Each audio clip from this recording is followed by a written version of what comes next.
Your favorite fat boys.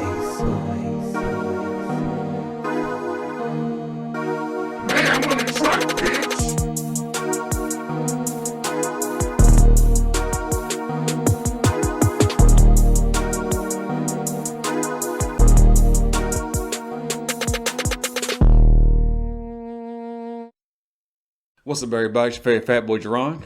Stefan, a.k.a. Mayhem, a.k.a. the savior of the DCEU, a.k.a. the Black Negro.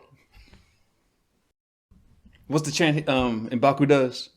Basa! Bata! Sa! Oh boy, welcome to another episode of your favorite fat boys podcast. And as Stefan alluded to, we're going to talk about Black Adam and Black Panther. Wakanda Forever, the sequel that everybody's waiting for. And the Black Adam movie that's apparently been worse for 15 years. That no one was waiting for. Or maybe some people were, but... The Rock was waiting for it? Yeah.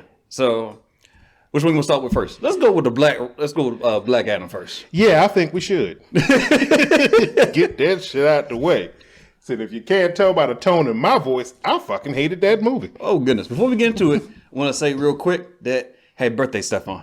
It ain't my birthday. Not today, but I just want to shout you out on this podcast that your birthday passed. Ew, don't do that. Why not? Nobody need to know that. Tell everybody what I did for your birthday. Nothing? I got you Oreos. You didn't get me Oreos for my birthday. I'm going to say that, though. You got me Oreos because you had me waiting outside of a fucking public library for an hour and a goddamn half, and you never fucking showed up. Don't you put that bullshit out there. Let the people know what the truth is. Oh, I forgot about that. I didn't. I ain't really forget that I left you in the library. I won't say that, but I forgot that. That's the reason why I got that Oreos for you. It was more for a bribe to don't hurt me next time you see me. That's what I got the double stuffed Oreos of that. So we ain't got to talk about why you was there. Oh, okay. But anyway, yeah. So Steph had a birthday, and happy birthday! Yay. Yeah. No, I didn't. Don't listen to that. Don't need to worry about that. And I just want to give an update that I'm still on the list. Nothing's going on. I'm just waiting, and that's it. So no news is good news at this point. In case anybody's wondering, I want to know. I won't get no sob sad story and have people feel away. But if you do feel away, subscribe to the podcast. So that's all. Shameless plug. I'm telling you. So yeah, we saw Black Adam. Not an opening night, but we did. And for a 2-hour movie starring The Rock and some other characters, it was okay. I absolutely hated that movie. Why you hated it? I'll explain why I think it's okay. First and foremost, The Rock, Teth Adam, we'll go by the character name, spent the entire goddamn movie telling people, I'm not a hero. But who was he fighting? Bad Villains. Guys. Who was he killing? Bad guys. Like every other fucking superhero in all of the DCEU and the Marvel Universe for that matter, dude, they've been killing the people who've been trying to kill them. Yeah. It's not a new concept. So the fact that he keeps screaming out, I'm not a hero, didn't make any goddamn sense. Counterpoint, it does make sense he stressed it because his whole entire promo run was him saying that he's a hero that kills, or he's not a hero because he kills. Like so, all of the other heroes. This is true. In all of the DC movies. This is true. So, but I get why he stressed that it was stressed in the movie because it was stressed in the promo run. But so, no, I mean, the promo run happens after the movie's made. Oh yeah, this is true. Yeah. So this is what he was doing as the advertising of the film and everything like that. Because every publication, every internet interview. But that doesn't make sense for the movie though. No, it doesn't, because he didn't do nothing different. Yeah, nothing any different than any other superhero movies do, other than saying I'm not a hero. It's fucking stupid. The conflict was dumb. They sent in the Justice Society of America to take out Black Adam for reasons. That wasn't the Justice Society. That was the Treehouse Club of Heroes. Right. The 4 guys they found on the street that day. So fucking stupid. I hated everything about that movie. From the fact that the villain was... What was even the point of the villain? Who was the villain? Some random demon. Oh, the demon, yeah. Who, for all intents and purposes, how in the hell did Hawkman's ship know where the demon was and its name? The ship says it's the demon Shabak. How the fuck did your ship know that? Because the ship was plugged into the Wikipedia page. How the fuck did your ship know that? The only thing that makes sense to me now. All right, so we can break down the movie a little bit by bit.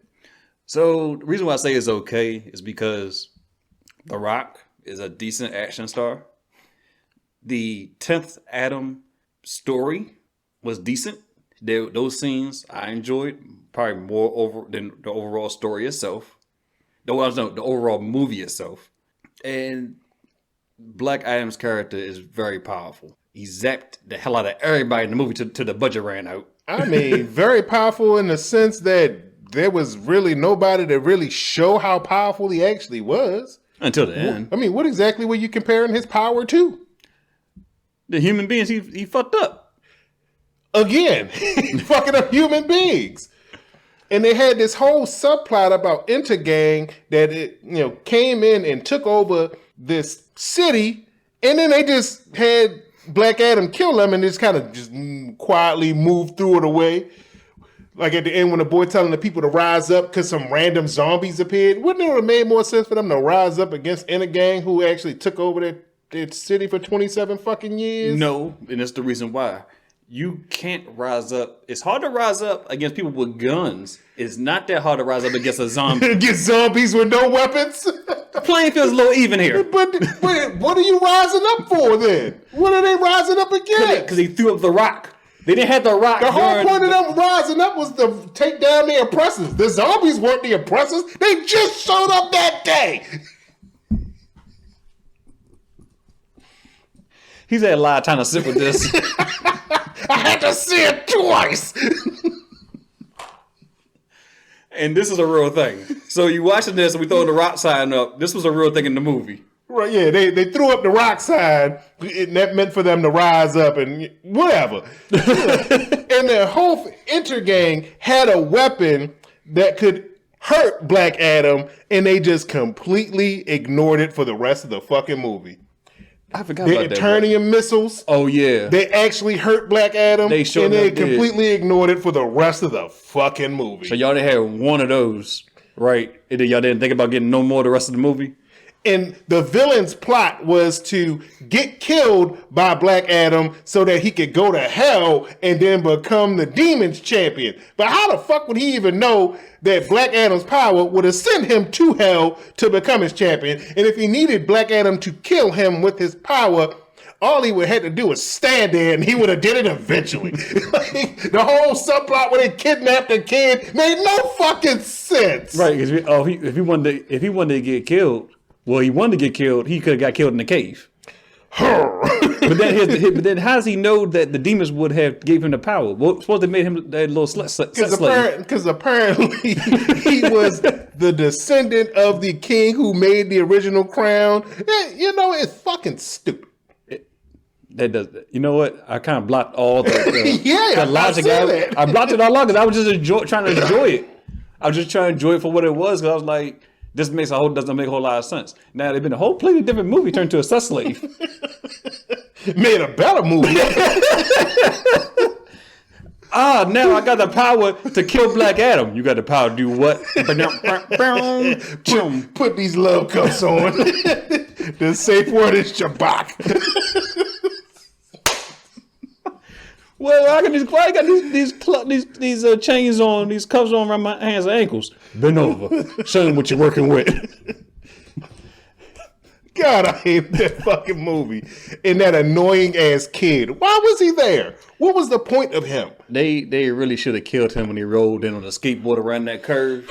They should just blew up. Pop, pop, pop. Yeah, just blew him up. That kid served no purpose in the Justice Society of America, who just, again, the DCEU have never introduced these people at fucking all. No, and you can tell they were just kind of just pulling ideas that maybe just seemed to fit from another universe, successful studio. Because Hawkman was a rich Iron Man. Yeah, he was fucking Iron Man. Yeah, and then Dr. Fate was Doctor Strange. Yeah, Doctor Strange. I mean, he even used all of fucking Doctor Strange's powers, just not in an inventive way that Marvel did, from Infinity War. Right. It was so fucking bad. And hey, Pierce Brosnan, great actor. But the whole point of Dr. Fate is that he is possessed by the helmet. Why is it every time Dr. Fate flies into a room, he takes off the helmet? He can just take off the fucking helmet. Real strict possession there. Yeah, in the comics and even in the cartoon, when he was in Justice League Unlimited, they really stressed the point of him taking that helmet off, and not really doing it. Once he puts the helmet on, Dr. Fate, that entity possesses him. He just can't take off the helmet like he's in control. Well, that defeats the purpose of him being possessed. Right, but you know what he did there, of course, because it's Pierce Brosnan. You got to show his face. Right, and it would always make sense that they got a random old white guy and just because that way you wouldn't care you saw his face in that. So nothing against you, Pierce Brosnan. Love your 007. It also pissed me off in that same space when Hawkman grabbed his helmet, didn't put it on, but he used his powers. Right. Explain that to me. Because that pissed me off. This is a trick I learned from an old friend. How the fuck? What? How does that even work? If they stress the point that the helmet chooses who his next user would be. The helmet got buttons on it. Right. He just use his power to activate the multiplicity effect. Fuck. Yeah, and the overuse of slowdown made me so fucking pissed off because when you look at each segment that they slowed down, it completely throws off how fast things are moving. Yeah. Because people, they slowed it down. People are shooting bullets. And at the same speed, somebody threw a grenade. Somebody threw a grenade at the same speed that a bullet is firing. This shit, it was throwing my brain off. I hated the fucking movie. I hate it. DC, you fucking suck. Warner Brothers, you fucking suck. The Rock, you okay with me?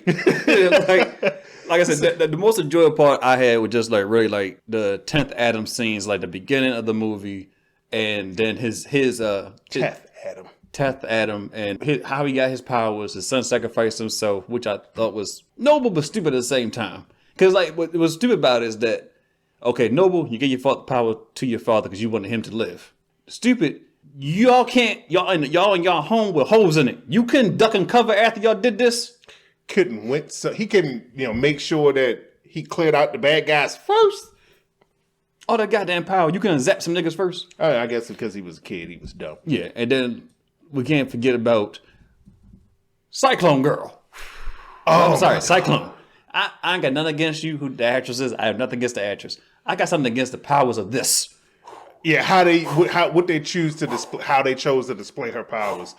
Where they showing the cyclone spinning, and then it gets randomly slow down so you can see her face. Yeah, pretty face, but just so damn dumb. It was. I hated that movie. And the use of the Atom Smasher was just. I won't say it was a complete waste, but that was definitely a ripoff from Ant-Man.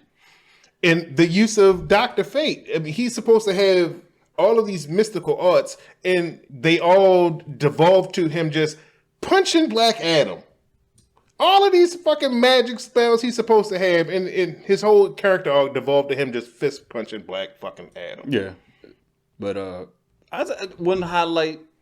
I don't know if it's a highlight, but I did enjoy the fight with Hawkman and Black Adam in the beginning, not the one where they were in the apartment, because I don't understand that at all. Them big ass wings. Right, he pulled out his wings to fight him in a fucking small ass space. Right, so but and then I guess when we go back to the whole how powerful is he really?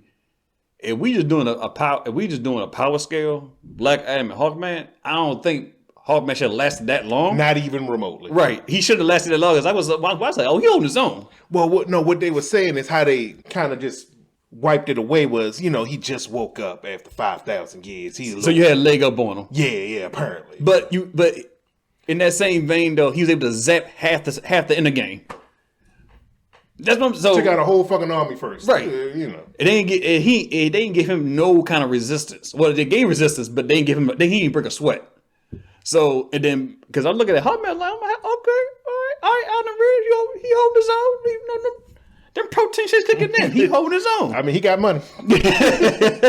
So, but after a while, I was like, I don't think no one bested each other. It was like a draw. Right. But at the same time, when you look at that, we did like a real power scale of their abilities and from 1 to 10 and what they encompassed, Black Adam probably has them, by leaps and bounds. Exactly. So I wonder if I don't know if they were thinking this and the writers were thinking this.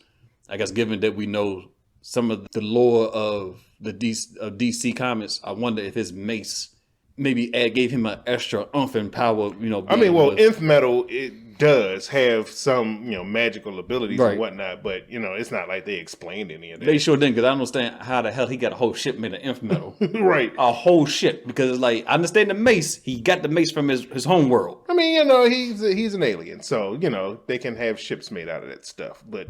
He didn't come here. They didn't make it a point to explain any of that. Stuff's happening.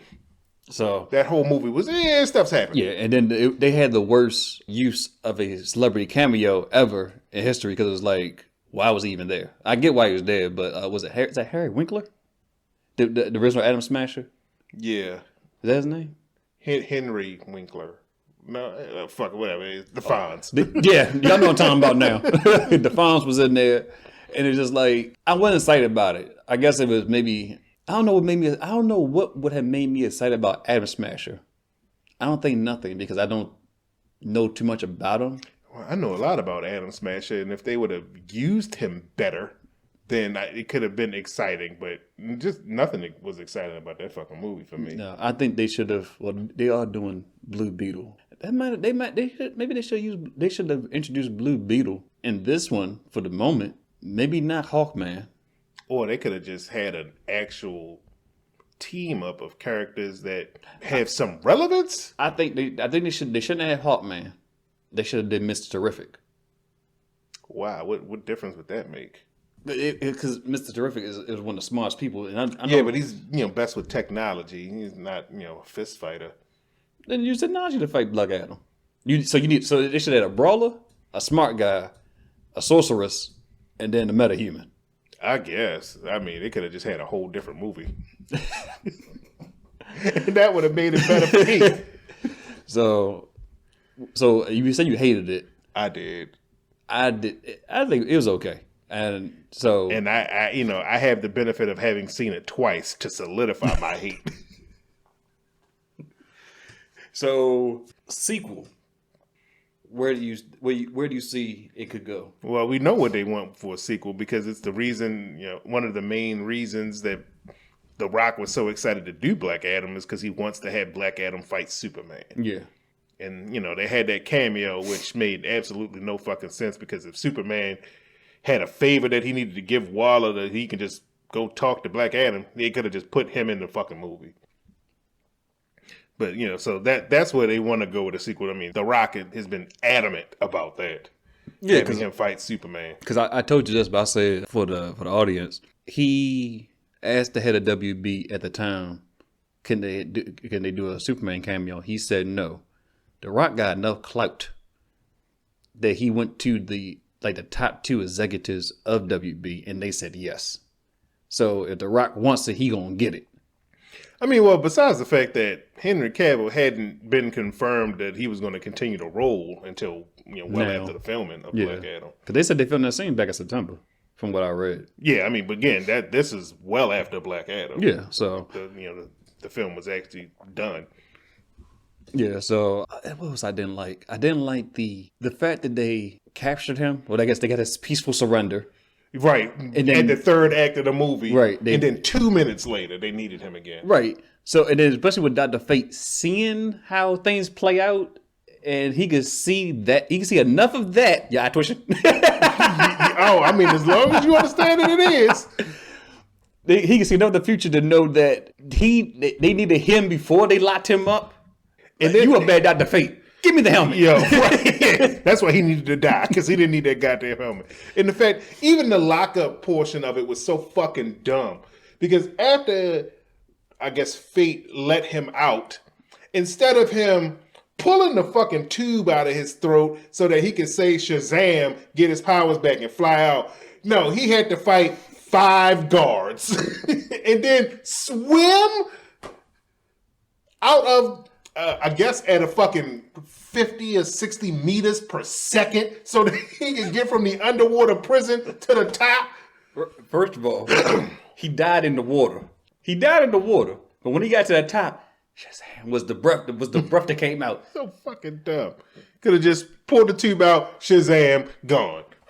It was the most undramatic way to get for him to say Shazam. That was just so stupid. So stupid and pointless. When he could have got out and just said Shazam real quick, but he had the thing in his mouth when he got out the cage, right? Or he still had it. He could have just took it out of his mouth. Yeah. So he got in the water and then took it out then, right? Yeah. So that potentially could be your breathing apparatus. No, I mean, there's no air. So okay. What was he just breathing in water? I fucking hated that movie. I'm telling you, all this money y'all got to throw around to people. I mean, and the fact of the matter is based off of the budget, it's probably going to end up being a failure. Yeah, I think they were the number. I won't say highest grossing. They were the number one movie for the last 3 weekends up until Black Panther came out. 2 weekends. So, but again, it was a superhero movie with The Rock with no theatrical competition, and it just broke like 350 million globally. Yeah. So with a budget of 200 million, and then not even including advertisements. It was probably 100 million. Yeah, probably more than that. So it may break even, but yeah, that's why they're not really screaming the success of this movie, because it's not a financial success. Yeah, I think when it's all said and done, it will probably be close to breaking even. So, but I think for some reason, I just look at the trends of movies over the last few years to make sure it's a safe win, or just to make sure it gets the attention it deserves. A lot of these movies get placed in October, get dropped in October. Venom.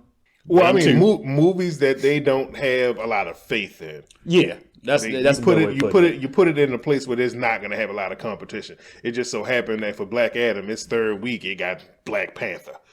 Speaking of which, let's talk about a movie I liked. Wakanda Forever. I'm sure everybody died doing this because that was a thing back then. Oh yeah, it really was. So R.I.P. to Chadwick Boseman. First scene, they dive right into it. The death of Black Panther T'Challa, and quite a few people cried in the theater. Yeah, there was a lot of boo-hoos and sobs going on. Yeah, a lot of it. It was loud too. Like, it was kind of disturbing. Like, all right, get over it. We know he did. So we liked him too, right? So, but they jumped right into it. Had a funeral, and they also mimicked the way he actually died in real life. It's unknown disease. Well, we know what the disease was now, but unknown disease that he didn't really talk anything about, and it just he took him suddenly. Yeah. So I enjoyed Black Panther. It's up there for me. Right, of the Black movies, with the title Black in it, Black Panther was definitely the better one, and I definitely did enjoy that movie. Yeah, I enjoyed it. It's about 2 hours and 40 minutes, but it didn't feel like it was a long movie. Yeah, it didn't feel like it was dragging. Yeah. And I'm going to see it again. I'm going to take my dad to go see it. I just enjoyed it. I think comparing the two, first Black Panther and this one, but I think Black Panther had a big cultural impact because it's like an all-black cast, a black superhero. Marvel was doing this. It was a big deal. We came out, we showed them and showed them. Big budget black superhero movie. Exactly. This time is I think this one was a lot of emotional weight to it because Chadwick Boseman has passed right. away. So it's a lot of people wanted to see how they're going to handle his death. They wanted to see how the Black Panther character can carry on. Right. And I think one thing that it was overlooked was this also featured I don't want to say the first time, but the fact we had a black female superhero now. We got him in the universe. I'm about to say, there's plenty. Yeah, we got him in the universe. We got him in the comics and everything like that. But I think now we know that Shuri is going to be the Black Panther. Spoiler alert. We already said spoiler for Black Adam, but you don't care. So Shuri is now the queen. No, she's not. She not? No. That's what M'Baku was at. At the end of the movie when M'Baku came off the ship, he was challenging to rule the country. Okay, that was confused, but she didn't show up though. Don't she got to show up for that? No, somebody got to show up. Somebody got has to challenge. Right. So she's gonna be Black Panther. Right, but she doesn't. She's not going to be the queen of Wakanda. Oh, okay. Well, spoiler to that. So okay, that makes sense. Because I was like, who's going to? When's she going? Is she going to challenge him then? Okay, I got it. Okay. Yeah. So M'Baku is the king of Wakanda now. Interesting, and she's going to be just Black Panther. So Wakanda still has a protector, pretty much. Right. I think the one thing I liked about that movie, because I was really wondering how they were going to handle the death of Black Panther, aka T'Challa, aka Chadwick Boseman, and that movie was definitely, the entirety of the movie was definitely a love letter to his character and also cathartic in dealing with the grief of his loss in both the universe and outside in the real world. Yes, I agree with you there. It was a love letter to him, and everybody that you see it. His death touched everybody differently, and it touched everybody differently. And I think it gave everybody it gave you, the audience, like enough perspective to see that what T'Challa meant to everybody differently. So, and then we got Namor, an actually realized villain, right? And he is badass, and I was definitely pleased with him. Right, I was definitely. And he is a mainstream villain within the comic books, and they made sure to set him up that he would be not so much a mainstream villain, but a mainstream antagonist in the comic books, and they set him up to continue that tradition of him being a mainstream antagonist in the MCU. Yeah, over the recent years, I've read some storylines with Namor in there, and he began it in. And his motivation, his reasoning for the way he is protecting his people and everything, you understand why. Now, the only thing I was questioning was the reason for his resurfacing was because they were drilling around too close to his home, and they found out it was a scientist that made this device. He was mad at the scientist. No, so his area, Tulakan, it's tons of vibranium. There's a culture like Wakanda that's built on vibranium, but they are deep in the ocean, so they were relatively safe from all of the interference from the surface world. Mm-hmm. But he said once they were able to discover the vibranium, there was not going to be a reason for them to stop drilling and stop searching. Gotcha. So they said that was his sign that it's time for them to attack and to make the surface world know that you don't fuck with us, you stay out of the ocean. Right. Okay. Because once it's found, you can't put that back in the box. Gotcha. Everybody knows it's there. Gotcha. Okay. Because for the longest time, everybody thought the vibranium was only in Wakanda. Right. Okay. Like even the Wakandans thought that vibranium was only in Wakanda. Makes sense. So yeah, I kind of was like I was a little stuck on that part of it, but that makes sense though, because he ain't like that at all. He ain't like the fact that y'all colonizers was looking for vibranium. So but his action scenes, man, he took Wakanda down. Yeah, yeah. He put the boot work on Wakanda, and the fact he straight up just M'Baku. That still lived in my head rent free. Oh yeah. And then after he took that, he just took all the air he ever owned out that man. So, but yeah, I like how they did Namor, and just like they set him up to continue in the MCU, and they didn't just do one and done them. Thank goodness, because that's been a thing the MCU does I don't care for. Yeah, with their villains. I mean, well, granted, a lot of times it's with little low level villains. Yeah. Because I still don't agree with how they did Ultron. Oh, yeah. I wasn't a fan of that. Yeah, especially with the fact that they used the Age of Ultron. It's a big deal in the comics. Yes. And so they didn't play to that none whatsoever. They just used the title. But, yeah, and I also like the fact that how they use Mayan culture for Namor. And just a different aspect, because again, they are these people locked away from time, so they should have a culture that's not modern. Yeah, I agree with you there, and I like the fact too. It wasn't Namor is very similar to Aquaman. And by Aquaman already being out, they didn't want to touch on the whole Atlantis thing as well. So that I like the fact they tapped into the Mayan culture and separate themselves, and it gives him a good update, a modern. No, I mean it's not really modern, but it's definitely a different story that fits into the real world because again, based off a culture that we know existed. Yeah, so I appreciate that. And what else? It wasn't a whole lot of humor to it, but it didn't need to be humorous. It had its nice little funny moments. Yeah, so moments of levity. Yeah, you bald-headed demon.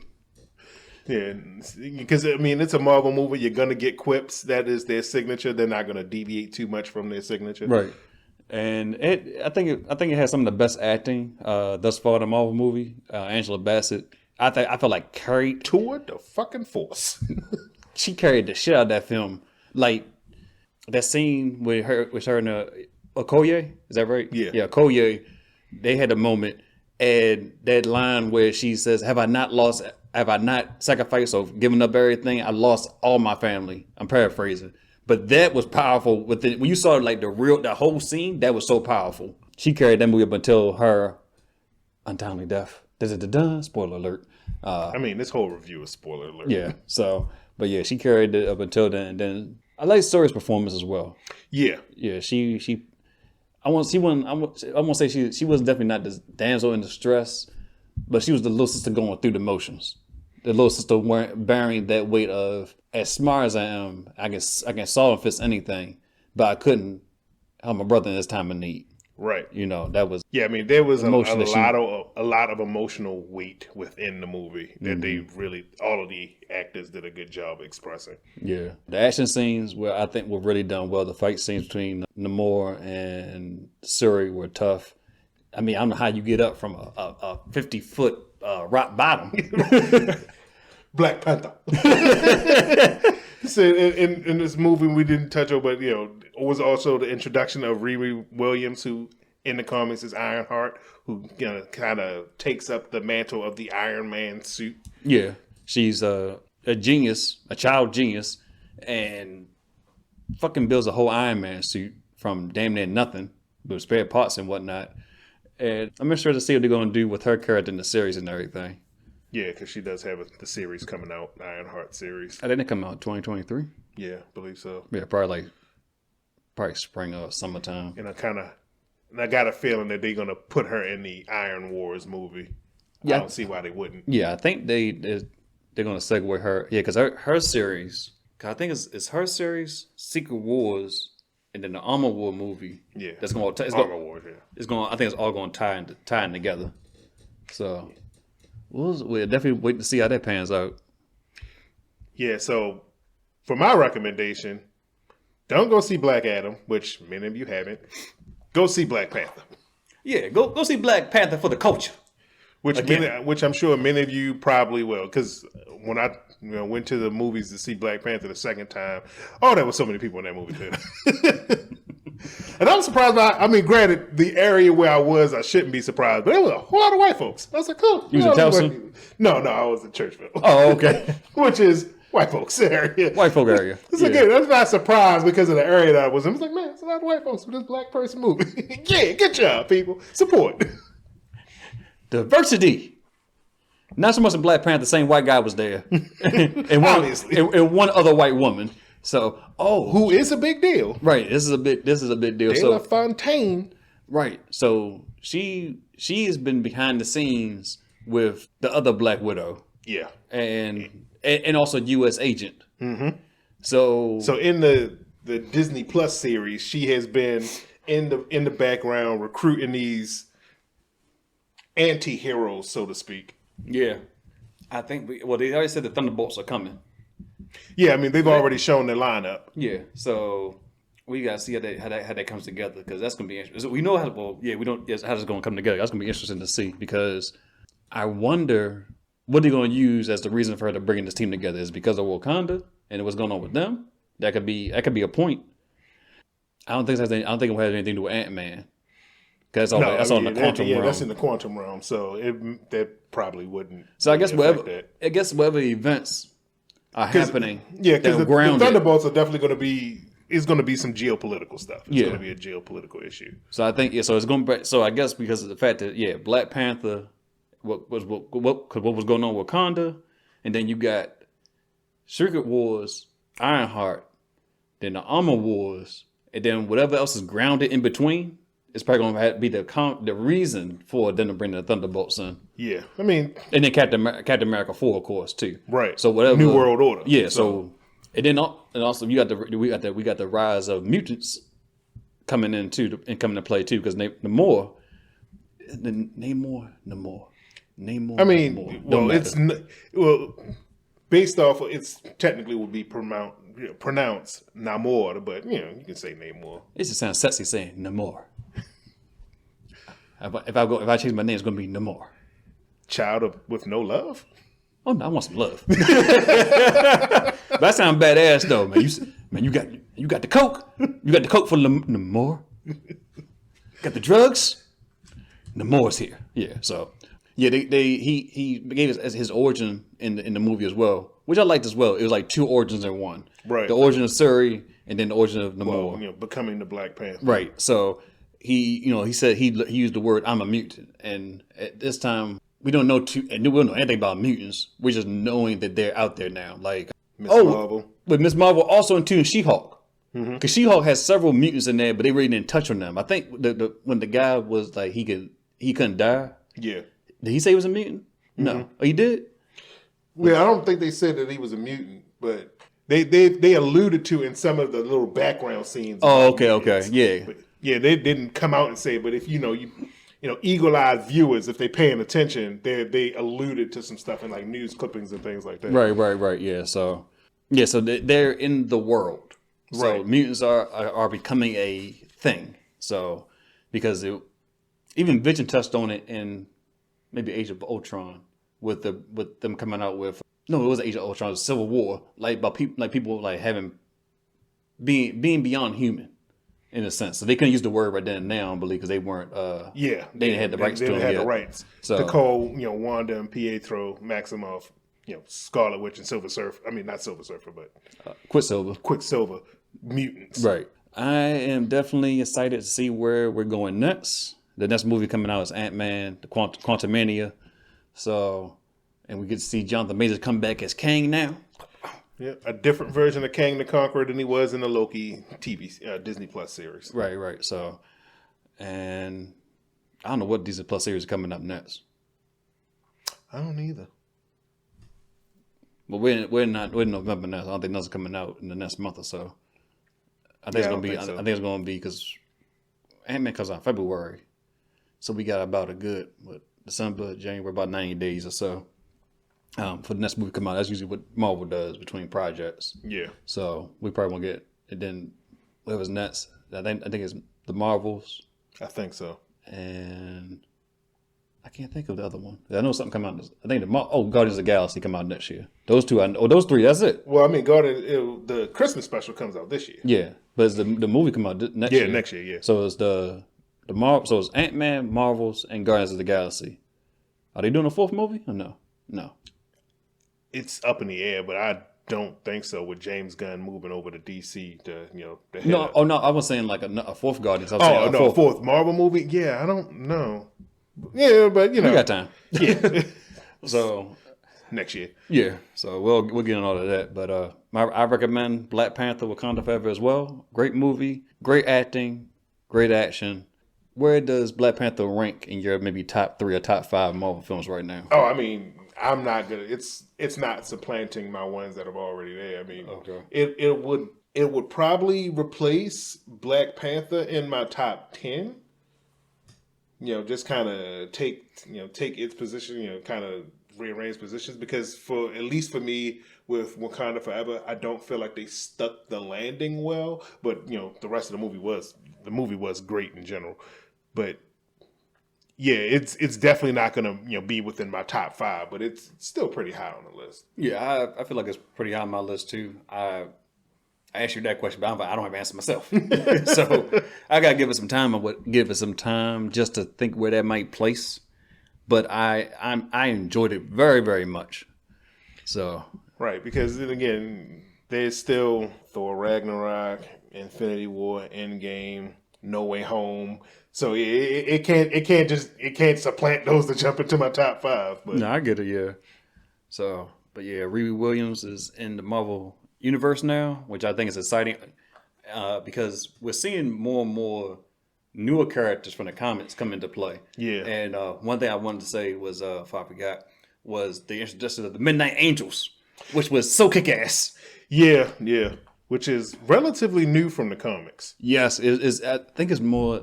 Because it's from the all new, all different era, which Yeah. is only 5 or 6 years old. Yeah, because I got some of those Black Panther comics where they were first introduced to the Ta-Nehisi Coates run. Yeah. And I gave them to you. Yeah. And I'm kind of mad. I'm like, damn. But you got them. So if I want them, not want them, but if I want to reread them, I know where to go. You know, the racks upstairs. Right. I know where to go to. But I was really geeked out to see that because it's like, oh, that's straight from the comments. I read about that. I'm familiar with it. And it's out here. It's on the big screen. Right. So that was a big geek moment for me to see that come alive. And so those, I think with the comic book movies, the casual moviegoer, they're like, oh, I don't understand this, or why is this like this, or that doesn't make sense.